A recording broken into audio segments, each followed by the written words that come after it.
Hello दोस्तों, हमारे YouTube channel में आपका स्वागत है। पिछली क्लासेस में हमने फिजिक्स का इलेक्ट्रोस्टैटिस्टिक्स पढ़ा था। आज हम पढ़ेंगे गॉस लॉ। ठीक है, गॉस लॉ। गॉस लॉ है क्या? देखिए, गॉस लॉ शुरू करने से पहले एक चीज पढ़ते हैं, उसे बोलते हैं इलेक्ट्रिक फ्लक्स। इलेक्ट्रिक फ्लक्स, इसका सिंबल होता है फाई। ठीक है, इलेक्ट्रिक फ्लक्स सिंबल है फाई। अब देखो, इलेक्ट्रिक फ्लक्स होता क्या है।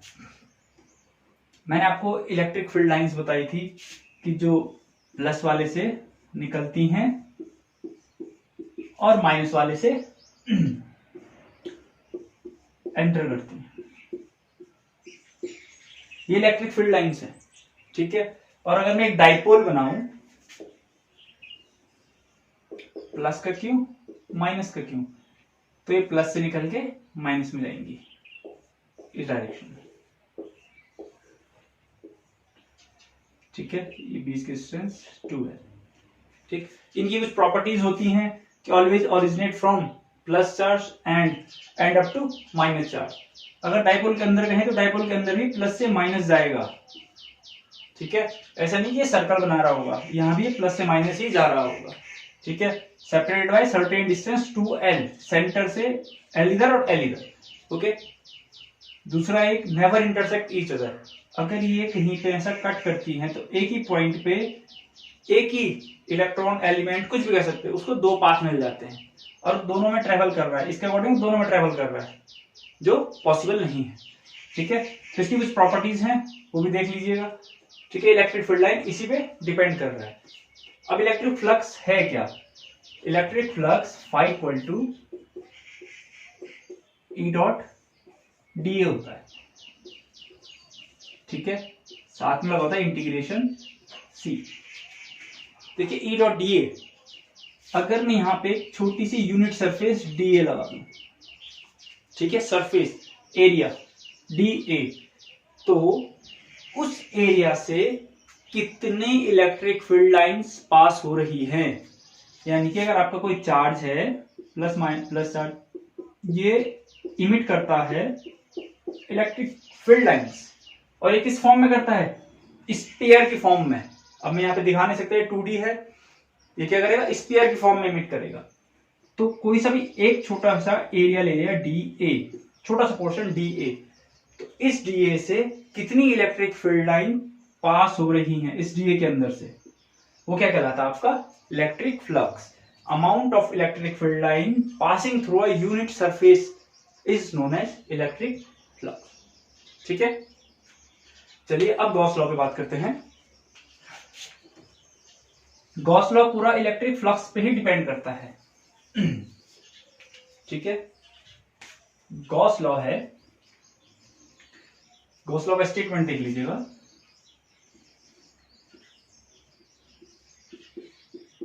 E dot dA equals to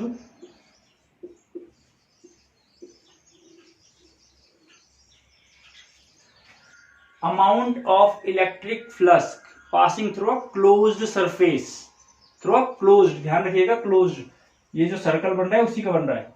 ठीक है, is directly proportional to 1 upon epsilon naught time charge enclosed by that surface। यानी कि जो फ्लक्स पास हो रहा है किसी क्लोज सरफेस से, वो क्या है? 1 upon epsilon naught time charge enclose by that surface. यानी कि कोई सरफेस है Q, ये चार्ज है, तो इस सरफेस से जो फ्लक्स पास हो रहा है phi E dot D S, अब इस सरफेस क्लोज्ड है, वो क्या है? इस चार्ज की वैल्यू Q है, 1 upon epsilon naught time charge enclose by that surface. ठीक है, ये ध्यान रखिएगा, गॉस लॉ का है और ये पूछा जाता है कई बार। ठीक, अब आगे बढ़ते हैं। देखिए, अब आपको ई के फॉर्मूले का डेरिवेशन बताते हैं। सिंपली अगर कोई चार्ज है, प्लस माइनस कुछ भी हो सकता है, ठीक है, ये इसका गॉसियन सरफेस, जिसको हम हाइपोथेटिकल सरफेस कहते हैं। गॉसियन सरफेस क्या है? हाइपोथेटिकल सरफेस है, ये r डिस्टेंस पे। ठीक है, तो ये किस फॉर्म में बना होगा, ये बना होगा स्फीयर की फॉर्म में, ठीक है, फुटबॉल, गोला, कुछ बोल सकते हो, तो ये स्फीयर की फॉर्म में होगा। तो उस केस में डेरिवेशन ऑफ ई का डेरिवेशन निकालना है आपका, किससे, फ्रॉम गॉस लॉ। कैसे, देखिए हमें पता है E dot D equals to charge enclose by that surface, ठीक है। ई बाहर ले लीजिए, integration of D A Q over epsilon naught, DA का इंटीग्रेशन यानी कि सरफेस एरिया किसका, स्फीयर का। स्फीयर का सरफेस एरिया कितना होता है, 4 pi R square equals to Q upon epsilon naught. तो ये कितना आ गया, E equals to 1/4 pi epsilon naught dot Q over are square, ठीक है। Where 1/4 pi epsilon naught is क्या है, के, याद होगा आपको इलेक्ट्रोस्टैटिक कांस्टेंट, ये उसमें पढ़ा था कूलॉम लॉ में, ये उसकी वैल्यू होती है, ठीक है। ये हुआ डेरिवेशन। अब नेक्स्ट करते हैं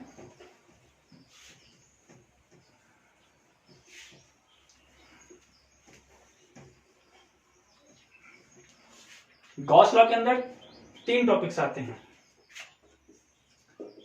लाइन चार्ज,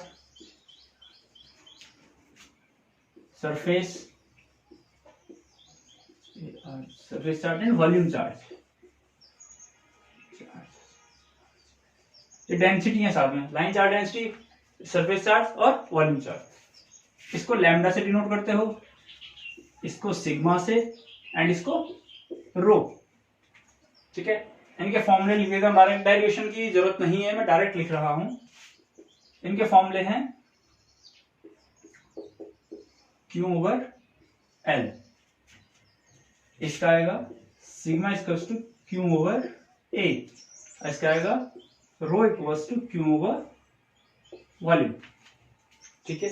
ये आपके पास ज्यादा नहीं पूछा जाता है, ये दोनों मेन है, ठीक है। अब आपको E निकालना है।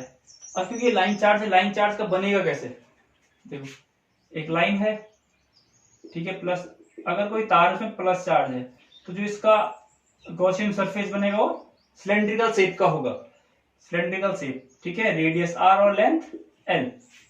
सिमिलरली यहाँ क्या होगा, सरफेस कुछ भी हो सकती है, तो सरफेस का एरिया a लिया जाता है, लेकिन सरफेस दोनों साइड है, इस तरफ भी और इस तरफ भी, तो क्या होगा, इसका एरिया 2a लेते हो आप, ओके। और वॉल्यूम, ये सब ऑब्जेक्ट पर डिपेंड करते हैं, इसलिए हम v लेते हैं, ज्यादातर वॉल्यूम स्फीयर का लेते हैं तो 4/3 पाई r क्यूब ले लेंगे। आप इसे देख लीजिए,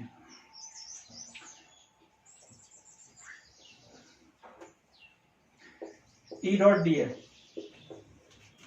equals to Q over epsilon naught, okay. यहां से क्यू की वैल्यू निकालिए, यहां पुट कीजिए और सॉल्व भी करते रहिए। E integration of D A equals to कितना आ जाएगा, lambda L upon epsilon naught. अच्छा, ई डी ए, अब क्योंकि ये सिलेंडर है, ठीक है, तो सिलेंडर के लिए क्या आएगा, ई डॉट सिलेंडर का surface area 2 pi R square, 2 pi R H equals to lambda L upon epsilon naught, L से एच कटा, दोनों सेम होंगे, तो क्या बचेगा, E equals to lambda upon 2 pi epsilon naught R, ठीक है। Electric field due to line charge density. Similarly हम सरफेस चार्ज के लिए कर लेंगे, सरफेस चार्ज के लिए क्या हो जाएगा फिर, integration E dot D A equals to Q over epsilon naught. Similarly Q की वैल्यू रख दीजिए, sigma A upon epsilon naught, E बाहर integration of D A.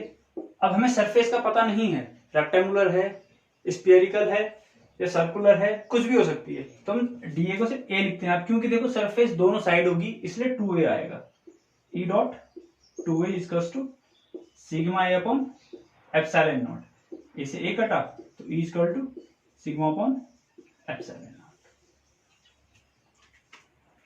Clear, इसका आप करोगे सेल्फ, नहीं आएगा तो कमेंट करना, मैं उससे बता दूंगा।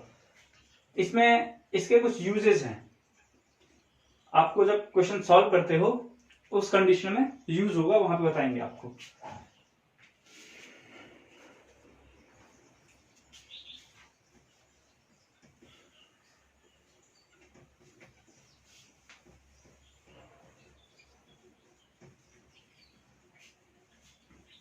हाँ, इसका कुछ एक चीज देख लीजिए, अगर आपकी कोई प्लेट है,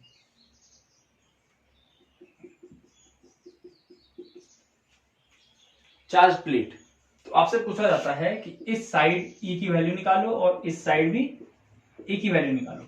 देखो प्लेट के लेफ्ट साइड ई ऑलवेज माइनस में होगा और राइट साइड प्लस में होगा, और ये चेंज हो जाएंगे अगर आपका ये प्लेट नेगेटिवली चार्ज होगी, तो यहाँ प्लस में हो जाएगा और यहाँ माइनस में। इस चीज का ध्यान रखिएगा, ये पूछा जाता है कई बार। ओके, और ये पूछते किस टर्म में है, एक प्लेट, दो प्लेट, तीन प्लेट, तो आपका ये फर्स्ट रीजन, ये सेकंड रीजन, ये थर्ड रीजन, ये फोर्थ रीजन, तो ये पूछे जाते हैं इन रीजन्स में नेट इलेक्ट्रिक फील्ड कितना होगा। तो इस रीजन में क्या होगा, इन दोनों के राइट में है तो प्लस में होगा और इसके लेफ्ट में है तो माइनस में होगा। बाकी डिपेंड करता है चार्ज क्या है प्लेट्स पे। ठीक, इलेक्ट्रिक डायपोल, इलेक्ट्रिक यानी कि करंट, डायपोल मींस जिसके दो एंड होंगे। इलेक्ट्रिक डायपोल कैसे बनेगा,